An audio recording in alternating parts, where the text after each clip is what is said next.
Alrighty, so welcome. For those of you who don't know who in the hell I am, I'm Dave, and for the longest time I've been getting increasingly frustrated with not being able to find or see videos of people talking about the things that I want to talk about, and so the best thing that I can do is talk about it myself and then open up the comments and see if people either agree, disagree, or want to join in. I am filming this on my Osmo Pocket 3. I got my microphone attached as well, so hopefully you can see me, you can hear me. I'm out and about with the dog, just going for a walk, and thought it would be a good time just to get a few thoughts on camera. I don't want to ramble, so we're going to jump straight into it. This morning I found screen grabs of a review of the new Superman film, and I've been concerned about it with just everything that I've seen in the trailers and reading articles and that sort of thing. I know the embargo is still in place. I know that people have been to special events for it and that sort of thing. I got to say, for myself, I am concerned. I don't think it's going to be very good. I think that with the cast of characters that it's got, it's too many. They're trying to ram too many things into one film, and it might mean that because of that, it is only suitable for true die-hard Superman fans, people that have followed it for many, many years. And there's nothing wrong in that. That is perfectly viable and is a great way to please a core part of your audience. However, when you are rebooting and trying to bring in new fans and a new audience by having too much substance there, you just end up alienating people, and it doesn't go well. So yeah, I think that if you look back to the original Superman film, very first one, they laid it all out perfectly. Who he is, where he's come from, the belief and underlying thought within the people of Krypton, what his abilities were. They did all of that really, really quick, and then made out exactly who the bad guy is, what his plans were, and then it just went into Superman being Superman. With what I've seen, you've got the Green Lantern, you've got the Engineer, you've got all of these characters, even the dog. Never been a fan of that dog. Anyway, yeah, I just think there's a lot happening in this film, and my fear is that a lot is going to end up being too much. Alrighty, I'm going to keep on walking with the dog. When we come back, we're going to talk about WWE. Okay, in a bit. Okay, carrying on. I just went and checked my audio, and there is a little bit of wind coming in, so apologies if there's any bits in the last clip that weren't quite as clear as I would like them to be, or as you would like them to be. What I might do is I'm trying to keep myself as central as possible, so that if needs be I can turn this into shorts and that sort of thing. Whether I actually do that, I have no friggin' idea. But equally as well, I might just rip the audio out of this and turn it into a little podcast or something. I truly don't know. I don't even know how long this video is going to be. That clip alone was longer than I thought, but anyway. Alrighty, so yes, WWE. So I don't want to ramble. I'm a big wrestling fan. I have been for many, many years. And, you know, I'm one of those people that has seen it, experienced it, lived it. I have now a better understanding of the actual concept of what makes up the entertainment side of wrestling and what it should be. And, you know, there are aspects in today's current storylines that I'm really not happy with, and I thought it only right that I come in and I talk about those as well. So, first things first, John Cena. John Cena, 17-time champion this year, won it at WrestleMania, his final year. So say the greatest of all time, and he's on his way out, and he is, he's doing his heel shtick, he's doing his heel persona, and it is not going well at all. It has not been a good storyline or a good character dimension in any way. And so now, I think trying to understand how can they fix it, how can they bring it back to where it needs to be. We know that John's not going to be a heel for the rest of the year. We know he's gone in December, and we're heading towards now the big event is SummerSlam. He's facing Cody Rhodes. My guessing is that he's going to lose to Cody and do a character flip. If not there, then soon after. There are some people saying it's going to be a double turn. So Cena goes face and Cody goes heel. I wouldn't be opposed to it. But I think with the amount of money that Cody is making through merch, I just can't see him doing it. That guy is pulling in money for him, and he's got the podcast. He's got so much good that he's doing now that I think them turning him heel would be detrimental to the product. But that's another conversation for another time.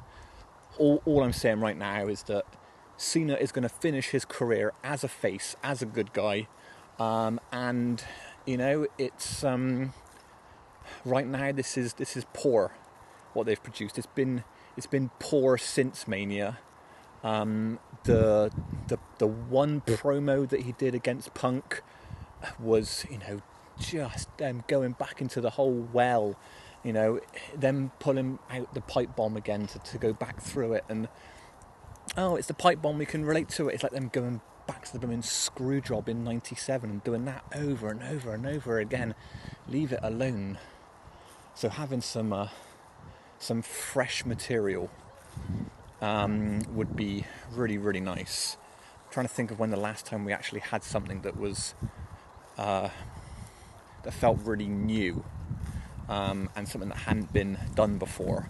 But even when I think of things in my brain and I'm like, that was new, Nexus was just a different telling of NWO. So it's just the same things we're seeing, and yeah, it's now just trying to figure out what's going to be best.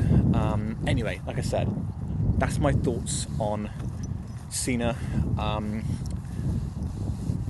I think, what did I want to chat about now? I put notes on my phone to try and jog my memory, and I've probably already forgotten. But anyway, I'm going to check this clip. I'm going to come back with you in a bit.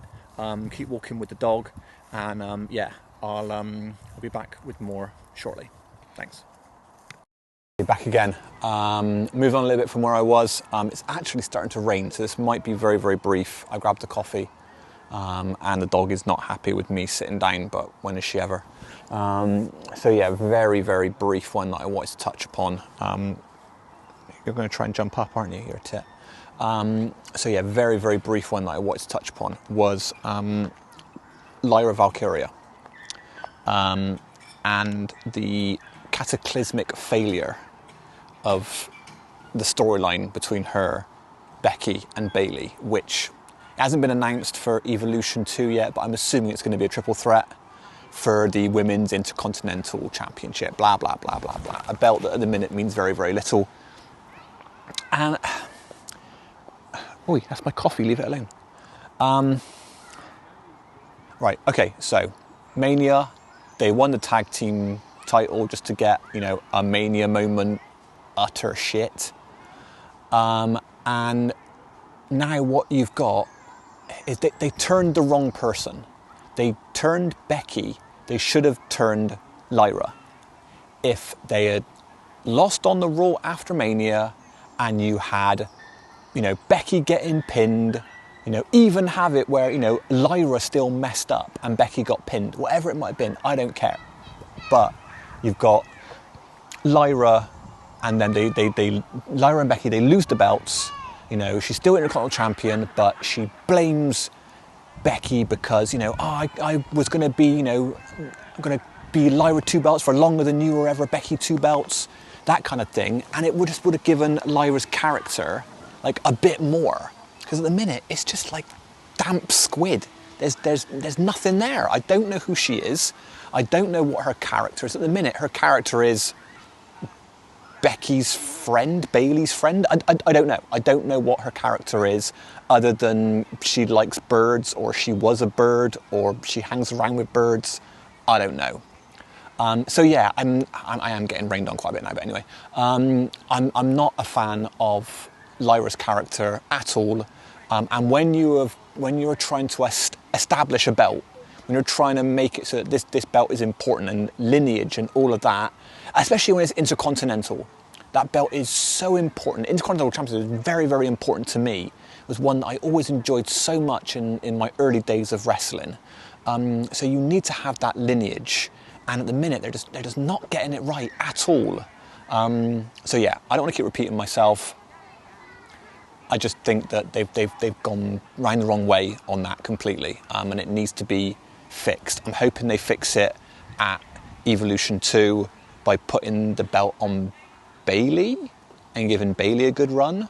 What I will say is the best thing that they can do is like they did back in the day with Cena when he was US champion, having an open challenge. Have someone come out every single week and face them again and again and again. It builds up the champion, it builds up the lineage, and then you can do like surprise title change whenever you want. So yeah, that's my thoughts and opinions, which is what this whole video is. Thoughts and opinions with Dave. Yeah, we'll just go from there. But all right, next topic of conversation is going to be Andor. See you soon. Okay. Back again, and see if the camera can actually reach my face. There it is. Hi. Yeah. So, what are we talking about? Andor. Yes. Wow. This show was very, very important to me. Obviously, I'm like many. Rogue One is such a phenomenal Star Wars film. And is adored by so many now, even more so than so many of the awful films that came after the original trilogy. But yeah, Rogue One really hit that point for me, and having it's not a continuation, and I don't like calling it a prequel either. It's just, more story, more depth, greater understanding of the characters. Andor delivered that in spades and gave us something truly unique that now you kind of want that more.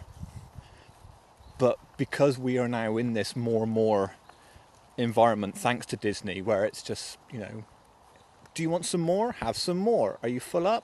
Tough. Have some more. So even though I feel Andor was just such a great piece of storytelling and added so much depth to characters that I already either knew of, heard of, whatever it might be, and then also the introduction to characters as well. It gave us those extra beats that we didn't realise were there, and now without them it is missing. So yeah, just a phenomenal piece, and really great to see how those important lines came together. Rebellions are built on hope, and all of those sort of things. Yeah, it was a very, very special show for me, as I know it is for many people. And I look forward to what I hope will be more Star Wars productions in the same vein as that. Yeah, a really, really good show, and one that now, if you haven't given it the time, I really, really really do invest in it, and take that and take it on board. Detach yourself when you do. Really do get into it. Turn the phone off. I would love to be able to watch it in a full cinema. It's that good.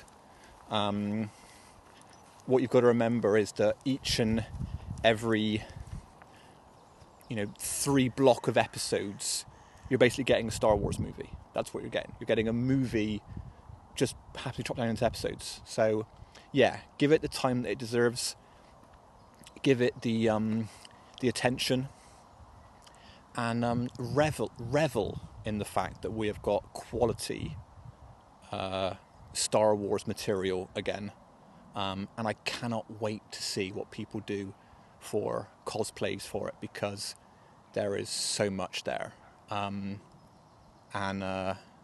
Yeah, just it's from me to all the people that were involved in it. It's just a huge thank you and a huge celebration of it, because it deserves to be celebrated by everyone. I'll be back. Thanks. All right, everyone. I think that's probably going to be it for this video. As I said, I really don't know what I'm going to do with it, how I'm going to put it together. I'm really not a fan of editing, so I think I'll probably just chuck all of the clips together and put them up, and we'll go from there. Whether I rip the audio or not, we shall see. But yeah, I think that's going to be it. And just thank you. Bye for now.